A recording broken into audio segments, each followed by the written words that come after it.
When 2.5-year-old Nolan was first diagnosed with autism, he not only struggled with all the typical things we think of with autism, speech and social and emotional regulation, but day to day, Nolan's biggest challenges by far that his parents were looking for help and finally to see progress with was low muscle tone or hypotonia. Now, low muscle tone affects the vast majority of kiddos with autism, but it affects even more kids with sensory processing challenges, ADHD, and so forth. And for Nolan, this cute, redheaded rock star little dude who's now thriving, these day-to-day low muscle tone and gross motor challenges really affected him in a major way that goes beyond just struggling with the walking and running and getting around. See, when he struggles, as so many kids in this same scenario, when they struggle with their low muscle tone and physical capabilities, it leads to a ton of frustrations. It leads to meltdowns and tantrums. And also, the way all neurodevelopment works, if a child is struggling with low muscle tone, that then leads to gross motor delays and challenges. It's going to create fine motor issues such as speech, cognitive, social, and emotional development. So this one conversation that seems pretty simple. Oh, we're talking about muscles. He probably just has a weak core. He just needs PT and some OT and he'll get better and get through it, and off to the developmental races he goes.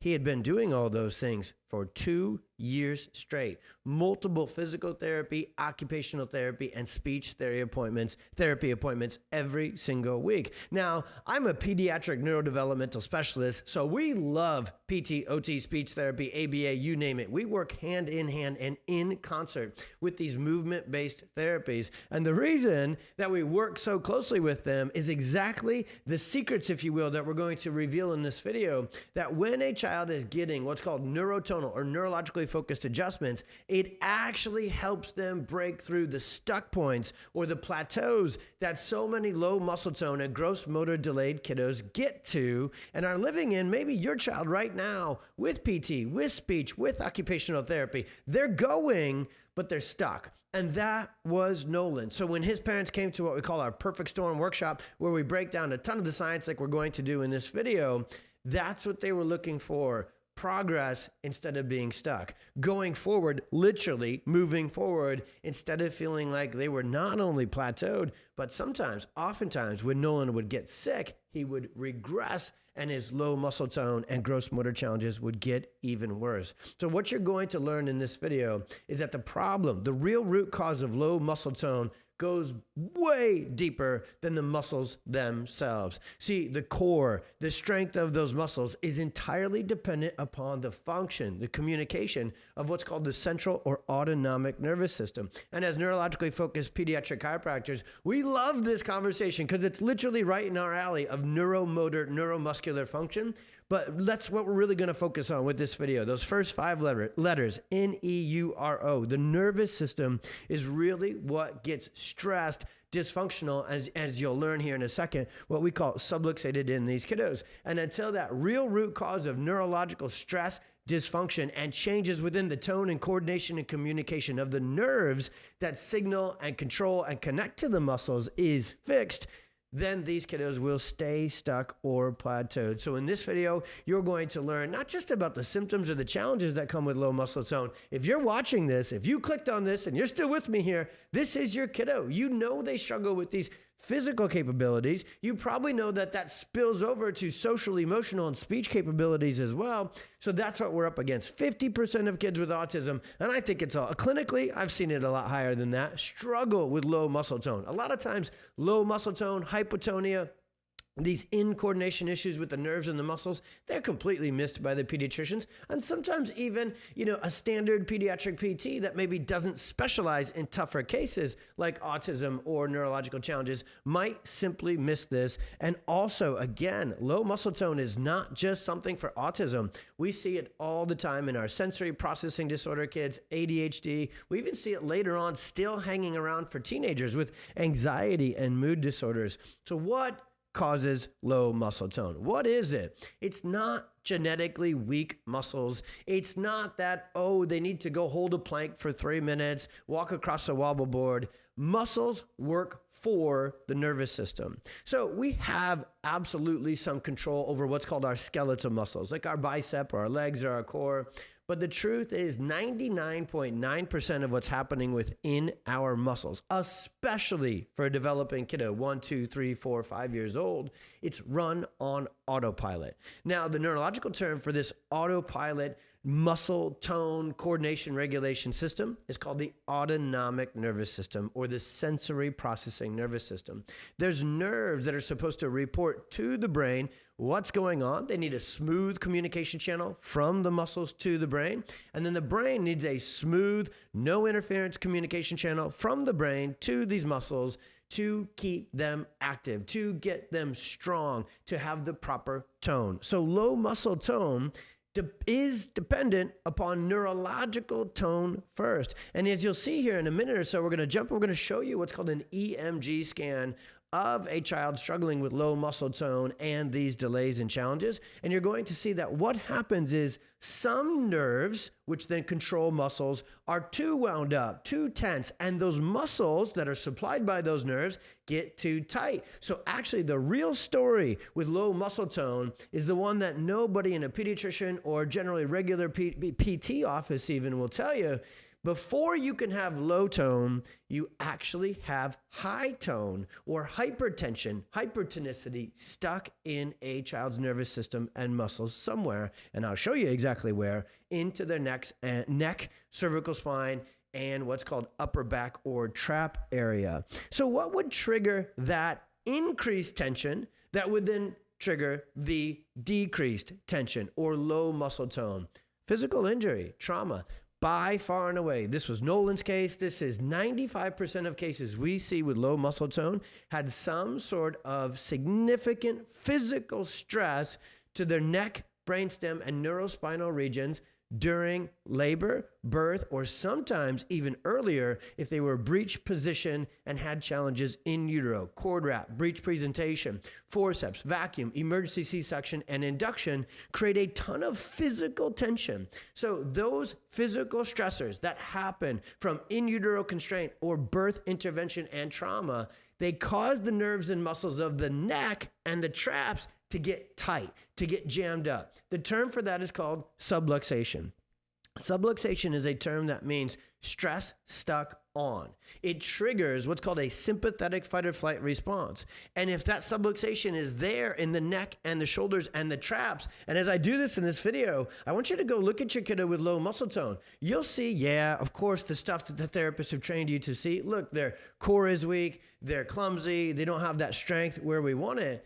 But first, that strength that needs to be in the core is bottled up in their neck and their shoulders. Every single time we see our low muscle tone kiddos full of tension in their neck and their traps and their shoulders. And that's also why they have so many sensory processing and speech challenges, because sensory regulation, emotional regulation, speech, and actually even sleep are all regulated in the upper cervical and brainstem area, which is actually hypertonic or tense in those areas. So it's birth trauma. It can be early childhood falls. It can be chronic ear infections that create a lot of tension, inflammation in the upper neck. But there is, in nearly every single case, we can get into the case history of what we call the perfect storm, which is these pregnancy, labor, delivery, early childhood triggers, and often physical traumas that first set low muscle tone in motion and trigger this issue, along with tons of other neurosensory, neurodevelopmental challenges as well. So what low muscle tone does is it creates all the physical challenges, yes, but it also triggers, like we've been talking about, social, emotional, and speech challenges as well. Kids who struggle with low muscle tone not only are more likely for sensory and spectrum diagnoses as well, but they just struggle to go participate in what we would call the regular kid stuff. They struggle to play and climb on the jungle gym. They struggle to play foursquare or whatever it may be at recess. They struggle to play baseball, play basketball, go run and play tag with other kiddos. And that is a key part of the brain's interaction with creative and physical play for social and emotional activation and regulation later on. So as a kiddo's physical capacities or capabilities due to low muscle tone are restricted, It really restricts their life and their full development overall. So how does neurologically focused chiropractic care help? Well, first off, the reason I give you that long kind of description before saying the word chiropractic is this is a different kind of chiropractic you want to seek out and learn more about for your child struggling with low muscle tone. There is a very unique set of neurologically focused chiropractors that do just that. They focus on not just the muscles and the spine that maybe a standard chiropractor would focus on, but we understand that it's the muscles and the joints within the spine. And we could go even nerdier for a whole nother hour about proprioception, mechanoreception, and how those nerves and muscles need to have proper communication with the brain back and forth and in between, like we mentioned before. And if this subluxation, this interference, this neurological dysfunction gets in the way of the brain's communication with the core, well, then the core and other areas will be weak, low tone, low muscle tone, and all these challenges we're talking about come from that. And literally, I'm still on the video. I'm going to show you one last scan before we wrap this video up. But the brain controls everything, including every single piece of tone and coordination with every muscle, big, little, and small throughout the body. And the core and the legs are those big muscles. But for the brain to get that communication to the core, it's got to go through the neck and the upper back.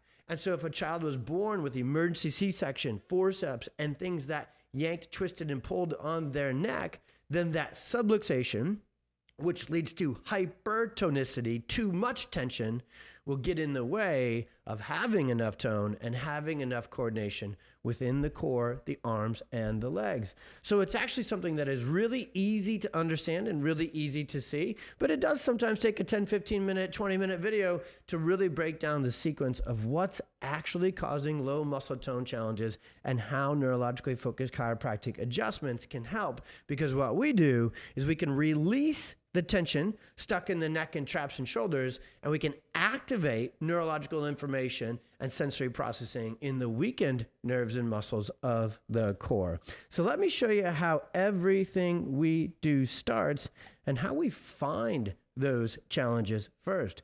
This is what's called an EMG. It stands for electromyography. So it's actually measuring the neurotone within the muscles of the core, within the muscles of the spine, or what we like to call the neurospinal system. And this is a scan of a 2-year-old struggling, like Nolan was, with low muscle tone and all of these hypotonia challenges. But first, I'm going to stick to the red marker here because I need to show you that before we get to this yellow, they're at T8, T10, and those areas, and we see that weakened core, we actually see stuck tension up top. So where this black line, so that's this kiddo's neuromuscular tension. That's what an EMG scan measures. You can see that it's sticking out too much in the upper neck on the left side. I'm adding extra arrows to the arrows I already had on there. So you've got too much what's called, and because it goes left in the upper neck and then right in the traps and shoulders, that's actually what's called a counter torque. So imagine if you take a towel and you twist it on in opposite directions on both sides, it gets tightest, tense in the middle. That's what's happening with this kiddo's neck and shoulders. This child was born via forceps and had torticollis, plagiocephaly, colic, chronic ear infections, sensory processing disorder, and then low muscle tone and an autism diagnosis. And all of those things that we listed out there can be tied to this EMG scan and dysfunction and dysregulation within their nervous system first before the muscles. So when you have too much tension stuck up top, you don't get enough tension here to the core.